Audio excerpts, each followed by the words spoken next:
Courtroom was sealed. The DNA results were not. When Melania saw the file, she didn't cry. She erupted. Minutes later, Jasmine Crockett stepped to a podium and uttered 9 words that would shatter the Trump legacy forever. Why was Barron's paternity buried under millions in hush money? And who was really protecting whom? Before we get to this explosive moment, tell us where you're watching from. And if you believe truth still matters, hit subscribe. We've got another jaw-dropping story coming tomorrow. It started with a single screenshot, grainy, cropped, but unmistakably damning. A PDF image of what looked like a sealed DNA test report, stamped by a New York family court, watermarked confidential in faded red across the top. The name on the test, Barron William Trump. The results, 99.98% probability not biologically related to Donald J. Trump. The leak hit the internet at 9. By 9:12 it had gone viral, and by 9:30, hashtags like Bombshell, DNAges, and Trump not the father were flooding every platform from X to TikTok to YouTube. America wasn't just watching, it was spiraling. News anchors scrambled mid-broadcast. Major networks dropped scheduled programming. The usual partisan noise collapsed under the sheer emotional weight of the revelation. This wasn't a campaign scandal. This was personal, deeply human, painfully public. Outside the Manhattan courthouse, paparazzi swarmed a sleek black SUV just as Melania Trump emerged. Her face was pale but clenched in rage. She ignored the cameras. She didn't wave. She didn't pause. But the tension in her jaw said everything.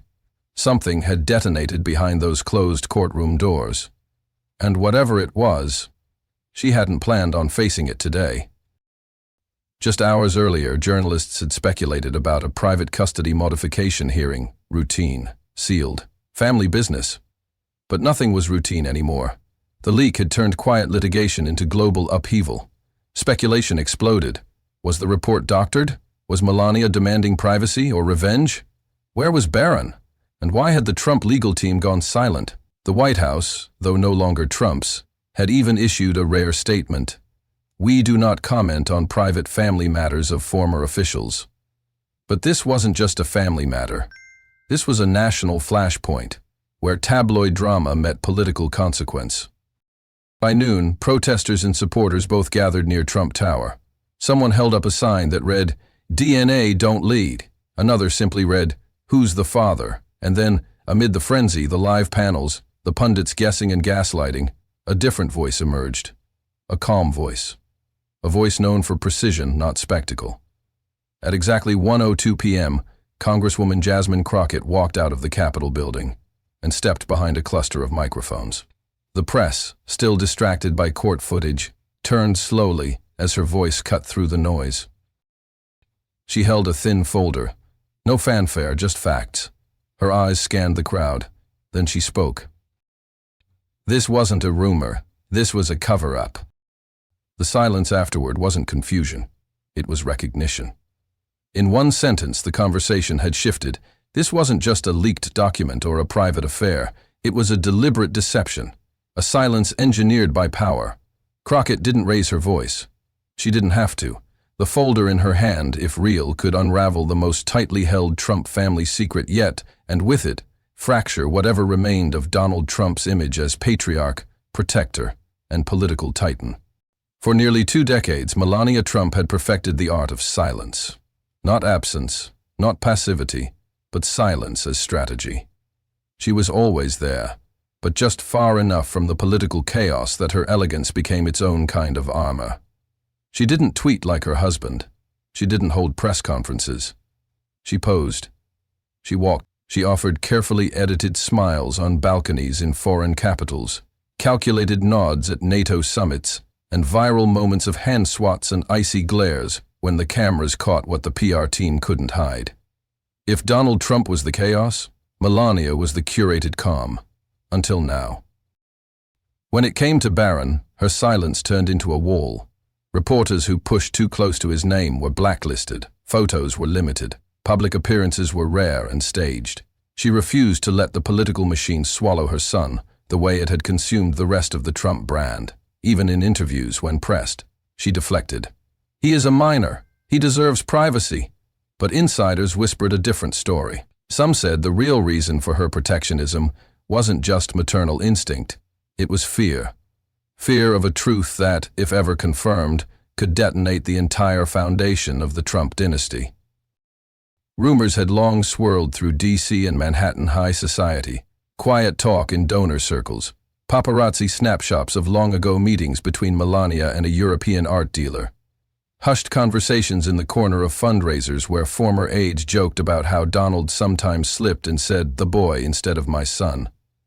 But these whispers never became headlines. Why? Because Melania never gave them oxygen. And because Donald Trump, for all his bluster, knew one thing above all: the illusion of control was more powerful than any fact. She made herself untouchable, never caught in a scandal, never named in lawsuits, never the subject of a tell-all book that stuck. While others felt, Stormy Daniels, Michael Cohen, even Ivanka, Melania endured. The public might mock her accent or speculate about her marriage, but no one could accuse her of being sloppy. She knew the game, and she knew how to disappear when it mattered most. But now, with a single leak, everything she had locked away was exposed. The name Barron wasn't trending because of a photo op or awkward wave. It was trending because a PDF said Donald Trump wasn't his father. And that leak, whether intentional or not, was only the surface of what Rocket was about to reveal. Because Melania's silence, once her greatest strength, had just turned into a question, one that echoed louder than any of her husband's rallies. If this wasn't true, why had she fought so hard to keep it hidden? What the public didn't know, at least not yet, was that Jasmine Crockett hadn't stumbled into this scandal. She had been circling it for months. It started with a nondescript Manila envelope, no return address, no sender info, just a congressional mailroom timestamp and a single sentence scribbled on the flap. "You'll want to read this in private." Inside were heavily redacted documents, including a whistleblower affidavit and a sealed custody filing bearing the names Melania Trump, Donald Trump, and Barron William Trump. The contents were explosive, but it was one line in particular that made Jasmine freeze. Petitioner respectfully requests court-ordered paternity testing to confirm biological relationship prior to revised estate designation. Estate designation. Not child support, not custody visitation. Estate. It wasn't about time with a child. It was about inheritance, trust control, and legacy. Jasmine's team immediately began pulling threads. One staffer traced a pattern of legal settlements paid from an LLC called Cypress Reserve Holdings, a Delaware-based shell with no physical office, no staff, and no paper trail before 2017. Another discovered wire transfers routed through a law firm with known ties to Trump's former. These weren't campaign violations. They weren't tax dodges. These were hush payments. Strategic silencing through cash and confusion. Then came the email. It was forwarded anonymously from a burner Proton Mail account. The subject line read, "This was supposed to be deleted." Attached was a PDF of a signed memorandum between two legal teams, one representing Melania, the other allegedly acting on behalf of an unnamed third party. The memo referenced confidentiality clauses, binding arbitration, and non-disclosure of all paternity testing materials. One phrase stood out. "Agreement shall remain in force whether or not paternity is legally affirmed or denied." Why include that clause if there was no reason to suspect a denial? As Crockett's legal advisors vetted the documents, they discovered even more: subpoenas quietly issued and then withdrawn, a series of sealed hearings in Manhattan family court, and a civil judge who had since recused himself with no reason listed. The deeper Jasmine's office dug, the more apparent it became. This wasn't just one parent seeking clarity. It was a full-blown legal firewall designed to bury truth in red tape. Jasmine made a choice early. She wouldn't leak. She wouldn't grandstand. Not yet. Instead, she built a file. Layered, cross-verified, time-stamped. Everything tied to hard evidence. She knew that once it surfaced, it would be challenged from every corner of the right-wing media machine. So she made it airtight. Her team even brought in a third-party forensic analyst to verify the metadata on the documents. Every signature, every scanned timestamp. And then, just as they neared completion, the public leak hit. Someone else had forced it into the open, but Jasmine was already prepared. She didn't scramble to catch up. She didn't react. She led. Because she knew that silence can protect secrets, but only truth can end them.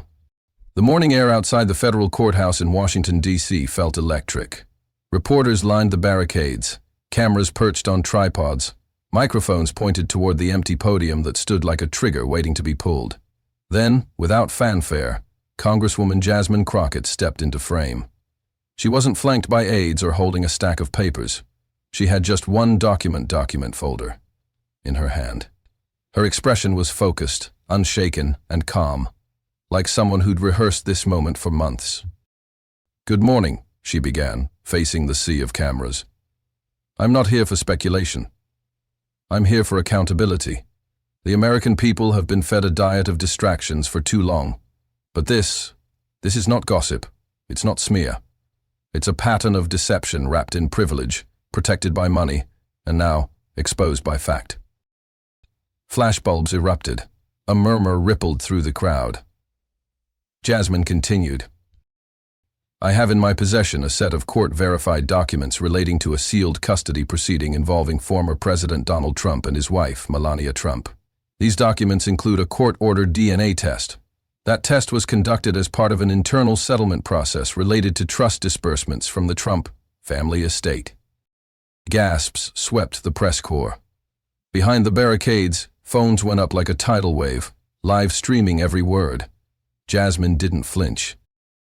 "I'm aware of the legal risks. I'm aware of the personal stakes.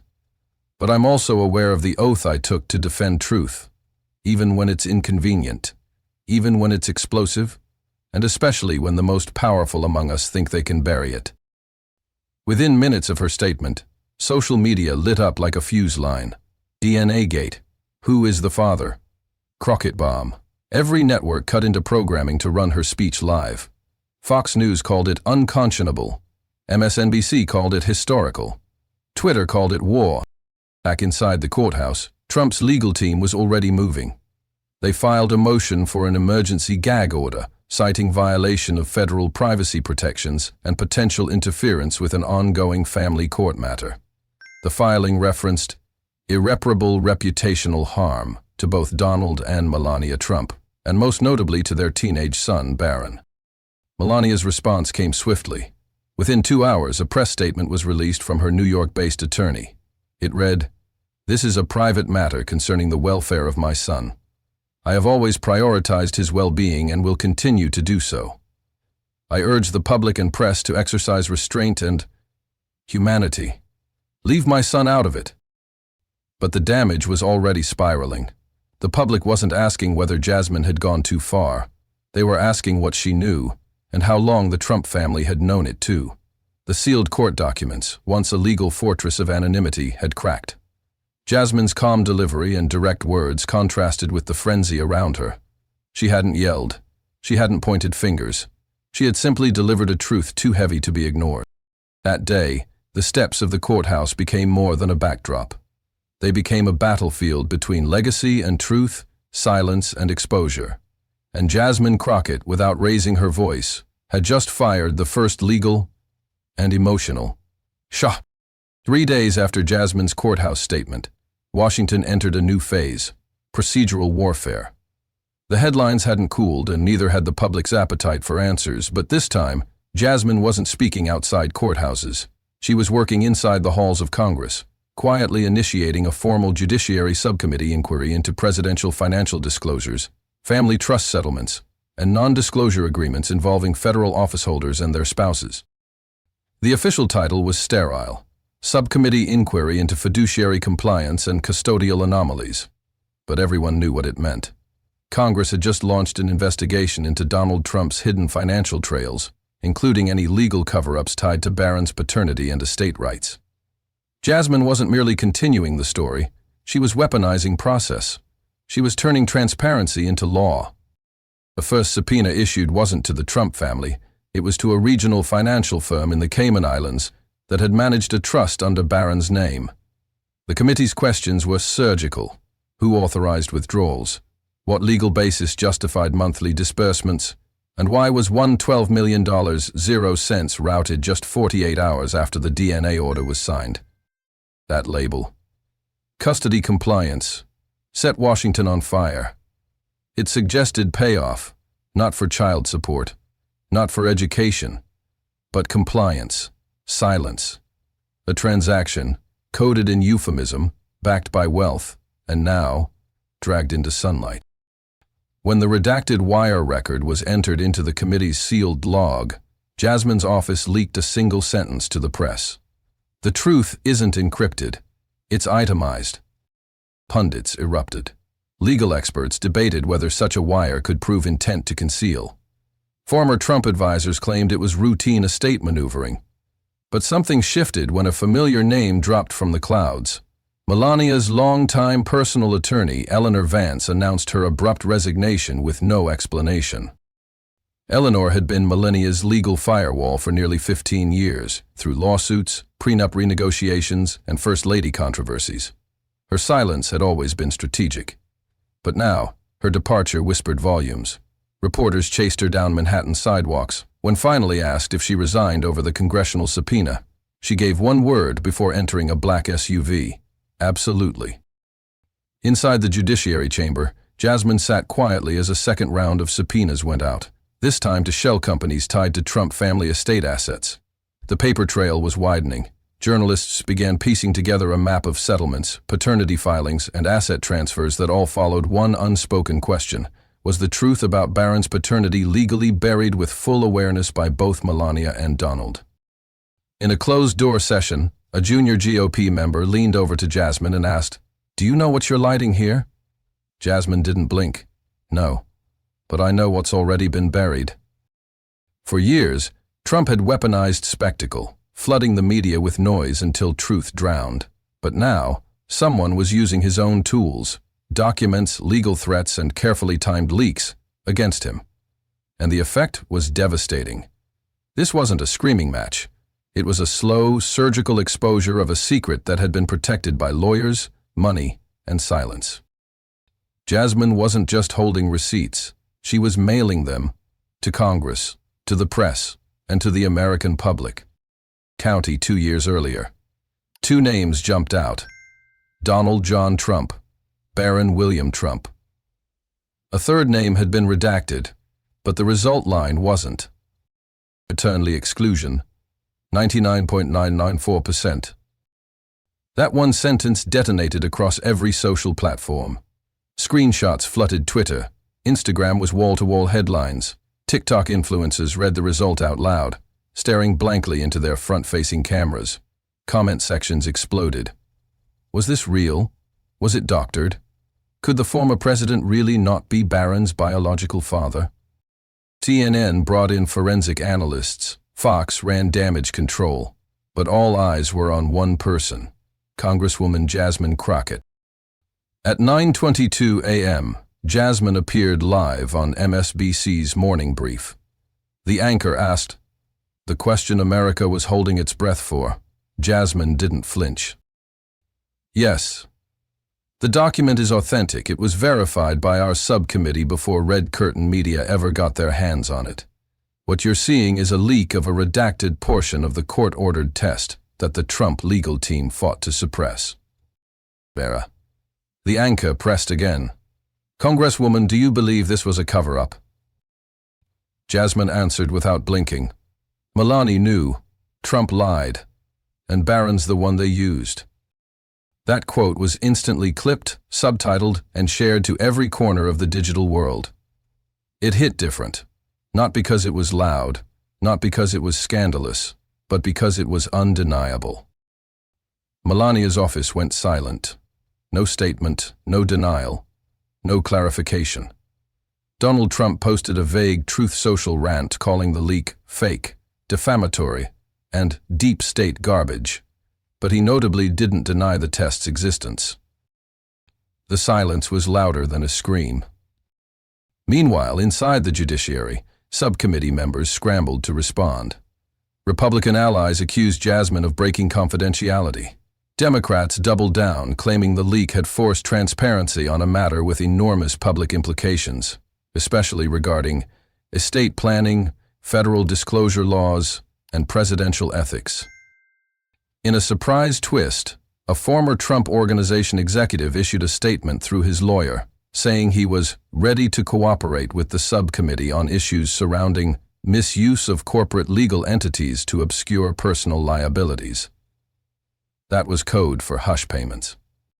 Cable news played the MSNBC clip on repeat. Jasmine's face became the image of disruption, not because she had caused chaos, but because she had calmly clarified it. While others were spinning, raging, denying, she stood still in a storm she had predicted and prepared for.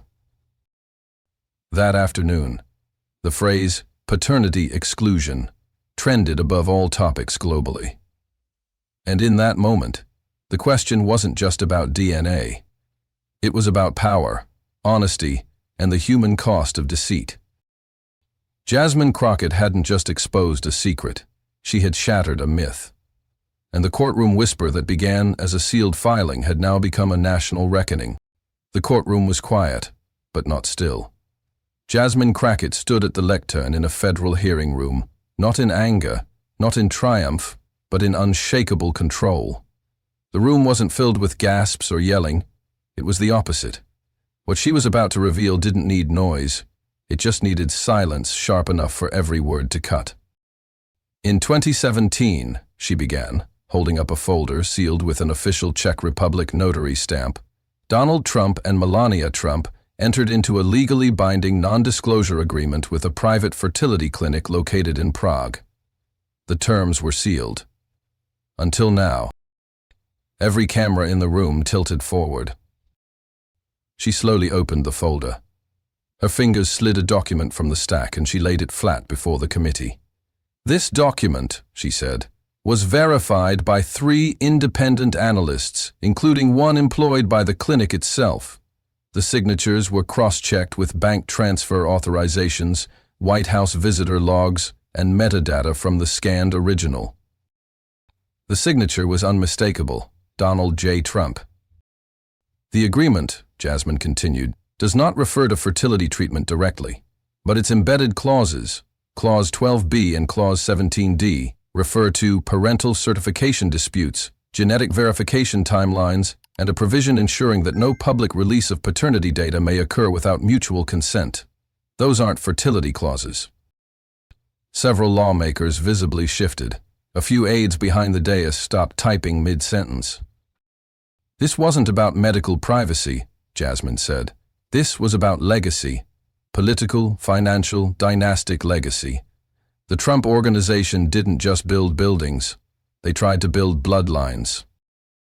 A Republican from the other side of the bench attempted to interject, but Jasmine continued with precise, controlled defiance. I will yield shortly, but let me finish what the American public has waited too long to hear. She reached again into the folder. This time she pulled out a second page, less formal, but just as damning. This handwritten note was submitted under sealed attachment in a custody modification filing in 2021. It's initialed MTT, and it reads, "This is not about biology. This is about image." He said it doesn't matter who fathered him, as long as no one ever finds out. The room froze. One law clerk audibly muttered, "Oh my God," before catching himself. This entire case, Jasmine said, lowering her voice now, letting the silence stretch, was never just about one boy. It was about controlling the narrative of an entire presidency. The silence, the secrecy, the performance, all of it orchestrated to shield power from truth. She looked directly at the press bench. And today, that performance ends. Screens behind her lit up with the documents. Authenticated scans. Reporters snapped photos. Twitter timelines exploded with real-time screenshots. And even conservative media hosts watching in the hallway exchanged stunned glances. No shouting, no viral zingers, just cold, hard ink. One journalist whispered to her colleague, "That's the signature." That's the damn signature.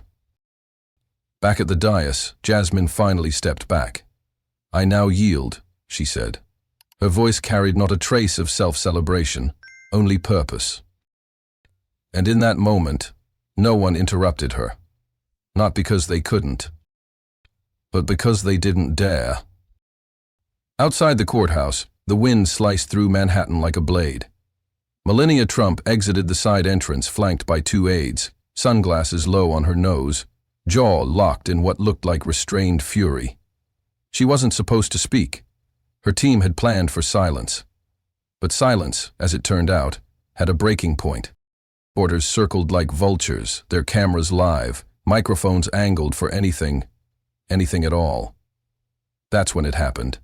A boom mic caught her voice as she turned sharply to her lawyer and hissed, "He said it would never come out. I protected him." 6 words that sent an entire media ecosystem into cardiac arrest. Within minutes, cable news broke from scheduled programming. Every major network rolled the footage in slow motion. Her lips, her voice, the unmistakable accent and the panic bleeding into her tone. "He said it would never come out. I protected him." No denials, no clarifications, just raw, unscripted truth that slipped past decades of media training and PR strategy. By nightfall, the quote was trending globally. "I protected him" hit #1 on X. TikTok teens remixed the clip into EDM beats. A progressive teacher in Ohio printed it on her classroom bulletin board under the title, "What Silence Enabled." Conservative media tried to spin it. Some hosts claimed Melania meant she was protecting Barron, others said the clip was edited. But the raw, uncut feed, aired simultaneously on 3 major networks, told a different story. There was no mistaking the fury. No editing could fabricate that level of betrayal. She wasn't angry at the media. She was angry at him. On CNN, Congresswoman Jasmine Crockett was asked directly, "Do you believe Melania was complicit?" Her reply was calm, but cutting. "I believe silence is a choice, and I believe protecting lies, whether through money, NDAs, or fear, isn't just complicity, it's control." And then she added, "The silence is what allowed it, not anymore." That soundbite alone was enough to send shockwaves. The anchor paused. "Are you saying Melania Trump knew Barron's biological paternity might not be what the public believes, and helped bury it?" Jasmine didn't blink. "I'm saying a mother can protect her son without protecting the lie.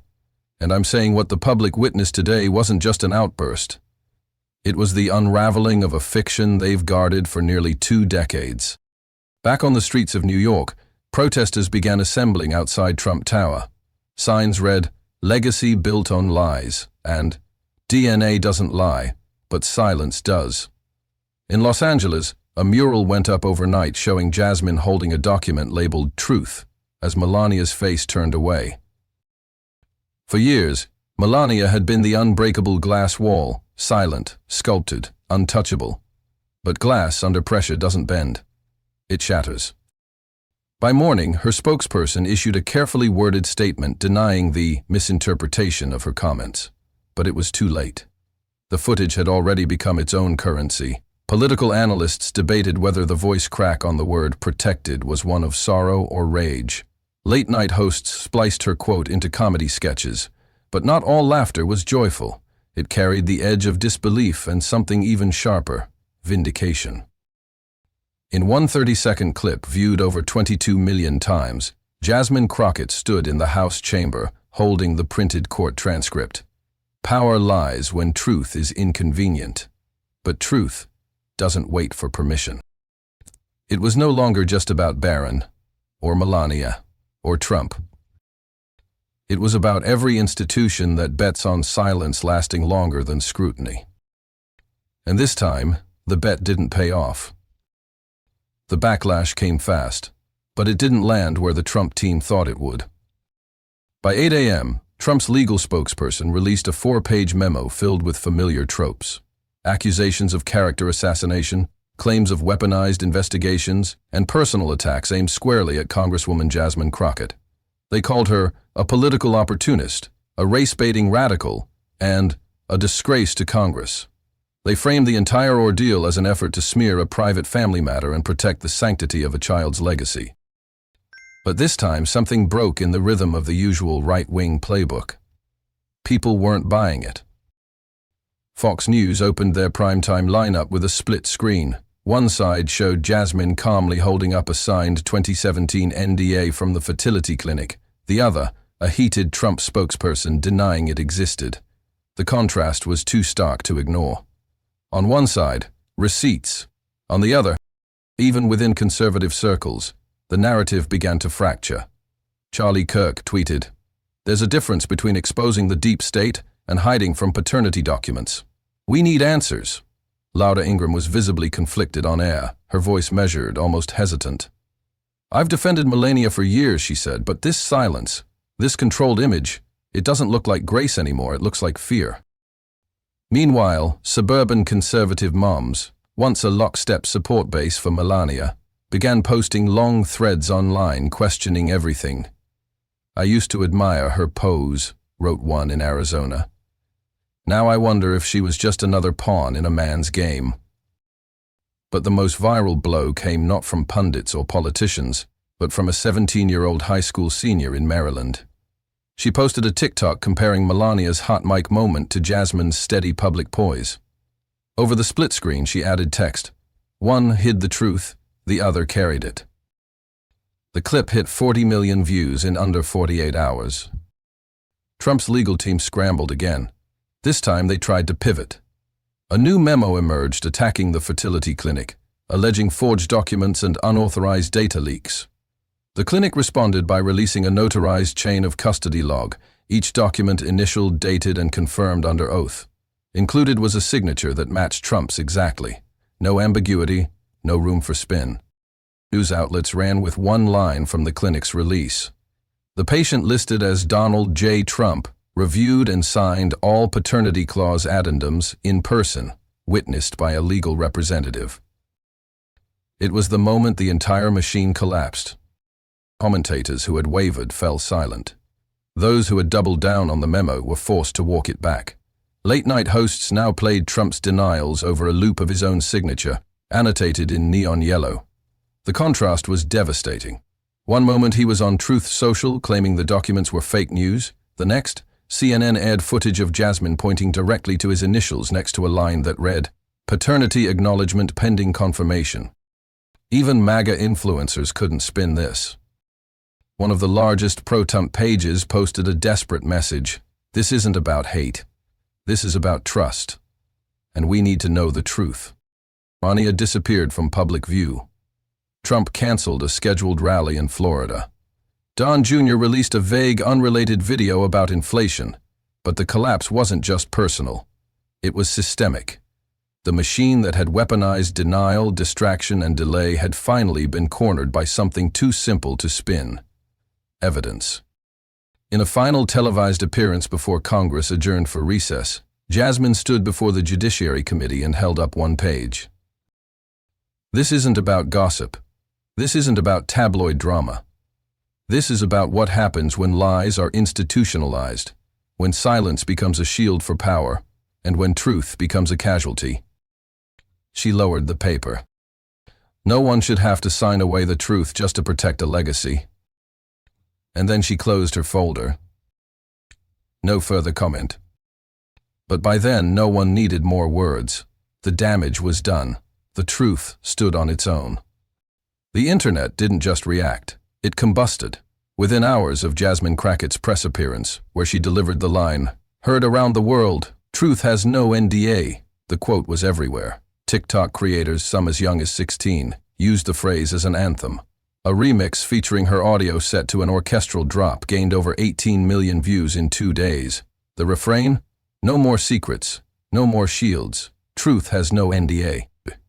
The clip was stitched, re-edited, reinterpreted, spreading like digital wildfire across every corner of the cultural web. Fashion influencers posted T1, "Truth has no D," hoodies. College students printed the quote on protest signs and walked into state capitals with slogans scrawled across their backpacks. It wasn't just about Barron anymore. It had become a broader cultural moment about secrecy, patriarchy, and abuse of institutional privilege. Jasmine Crockett wasn't portrayed as a political attack dog. She was embraced as a reluctant warrior, someone who hadn't chased the story but who stood firm when the truth came pounding on her door. Late-night hosts couldn't ignore the shift. Stephen Colbert ran a full street replaying Melania's hot moment, followed by Jasmine's CNN response. "We've heard a lot of noise from this family," Colbert said, but Jasmine Crockett came with silence, strategy, and then boom, receipts. Even comedians who usually stayed away from political content leaned in. The personal nature of the revelation, combined with the transparency Jasmine demanded, made the story feel both massive and personal. By the end of the week, high schools across the country had held transparency rallies. In Boston, a student organizer held up a sign that read, "NDAs aren't shields, they're muzzles." In Atlanta, a teacher organized a classroom discussion about legal power and who gets to control the truth. In Chicago, a high school debate team opened its practice session with a mock hearing using real quotes from Crockett's floor speeches. It wasn't just the quote, it was the calm. It was the restraint. It was the clarity of someone refusing to be baited by drama and instead anchoring the conversation in fact. A wave of op-eds followed. The Washington Post ran a headline, "A Congresswoman's restraint reminds us what accountability looks like." The Atlantic called Crockett's performance a masterclass in strategic truth-telling. And The Root published an essay titled, "Black Women Aren't Your Punchline. They're the Ones Holding the Receipts." Of course, not everyone was cheering. Conservative voices online tried to spin the fallout as an attack on a minor. "Leave Barron alone," trended briefly, weaponized by right-wing influencers. But what caught people off guard was Jasmine's consistent, repeated emphasis that her issue was never with Barron. It was with systems built to protect lies at the expense of truth. In a widely shared Instagram video, she looked straight into the camera and said, "Barron Trump deserves a life free from weaponized secrecy, and so do you." That single clip, simple, unedited, spoken in one take, surpassed 30 million views within 72 hours. Teachers played it in classrooms. Journalists embedded it in think pieces. And teens, for once, weren't mocking a political moment. They were studying it. A generation that had grown numb to scandal found something new: integrity without ego, power without cruelty, a confrontation that didn't scream but still shook the room. The question, "Who's the father?" may have sparked the fire, but it was the answer to a deeper one, "Who gets to bury the truth?" that lit the cultural landscape ablaze. Congress couldn't ignore what had just unfolded. The Judiciary Subcommittee, already on edge from months of ethical probes and hush agreement controversies, formally announced a bipartisan review into the political abuse of non-disclosure agreements. Specifically, NDAs tied to paternity disputes, fertility clinics, and legal intimidation involving public figures. For the first time in recent memory, lawmakers from both parties agreed. Representative Jasmine Crockett's team submitted over 200 pages of redacted documents, financial statements, and email chains for committee review. Legal analysts noted that while the DNA results themselves were not central to the inquiry, the mechanisms used to suppress their existence were: shell companies, legal threats, fertility clinic NDAs enforce across international borders. This wasn't just scandal, it was structure, and now that structure was under full-blown investigation. Melania Trump, once fiercely private but still seen as a major public figure, released no official statement after the leak, but she was visibly absent from every major appearance afterward. Women's she was scheduled to headline, women's health fundraisers, education campaigns were quietly canceled. A press secretary issued a single sentence: "The former First Lady is spending time with family and declining public engagements for the foreseeable future." The political world noticed the vacuum immediately. Media speculation filled the gap. Barron Trump's name, once largely shielded, was now a lightning rod. Fox News hosts debated the line between privacy and public interest. MSNBC analysts discussed the constitutional implications of estate NDAs affecting political transparency. CNN ran a full hour, "When Secrecy Meets Power: How NDAs Rewrite Public Truth." Amid the chaos, Jasmine Crockett didn't gloat. She stood in front of cameras, steady as ever, and said, "We're not asking for spectacle. We're asking for standards." That message carried. Her approval rating jumped by 17 points among independents in just 1 week. Even in red districts, constituents began calling into local radio shows expressing cautious admiration. One longtime conservative host admitted on air, "Look, I don't agree with her politics." But she didn't yell. She didn't lie, and she had the goods. Meanwhile, inside Capitol Hill, cracks began forming. Republican operatives whispered frustrations about the Trump orbit dragging the party into yet another PR disaster. "We could have killed this story with silence," one aide reportedly said. But now Jasmine's turned it into a movement. Fundraising slowed for Trump-aligned PACs. A group of centrist Republicans began drafting legislation to require transparency around legal settlements involving public officials, especially when campaign funds or estate assets are involved. And just when the media cycle began to cool, another bomb dropped. An anonymous source, later confirmed as a former junior legal aide on Trump's estate team, leaked a second trove of documents. This batch included routing diagrams for hush money payments, international transfers tied to legal clinics, and internal memos outlining reputation containment strategies. One phrase in a draft, "Leaks defectives, dissolve." That phrase alone led to a Sunday morning storm across every network. Crockett's team released a simple statement. "We don't traffic in fiction, we trace the facts." The political fallout was no longer theoretical. It had reshaped the power map. Jasmine Crockett hadn't just exposed a family's secrets. She'd exposed a system that thought it was untouchable. And with each truth revealed, she didn't get louder. She just got more undeniable. Jasmine Crockett stood at the Capitol steps, not with fury, but with focus. The microphones waited, the crowd silent. She didn't hold a binder. She didn't read a statement. Her voice didn't shake. She simply looked out over a sea of cameras and said, "You can bury a fact, but not forever." The crowd didn't erupt. They listened. Because this wasn't performance. This was closure. For now. She continued. This wasn't about a child. It was about control. It was about power being used to silence truth, to rewrite lineage, to manipulate public memory. Her words weren't dramatic, though. They were precise, like everything she'd done. If the most powerful man in the world can buy silence, then what happens to women without a microphone, without a lawyer, without a platform? That question didn't fade. It ricocheted through every headline, every scroll, every heart that had seen too many stories like this get buried. Until this one didn't. She ended with a challenge. To those watching, reading, arguing online, don't let this stop here. If this shook you, organize. If it freed you, speak. And if it made you furious, stay furious. That's how change begins. Not with rage, but with resolve. The camera panned to signs held by students. Truth has no NDA. Silence is broken. Legacy ownership. Then Jasmine Crockett walked away, not to celebrate, but to legislate. She knew the system wouldn't fix itself. She also knew she had made it flinch. This wasn't about ending a man's legacy. It was about beginning a new one, where truth, no matter how uncomfortable, belongs to all of us.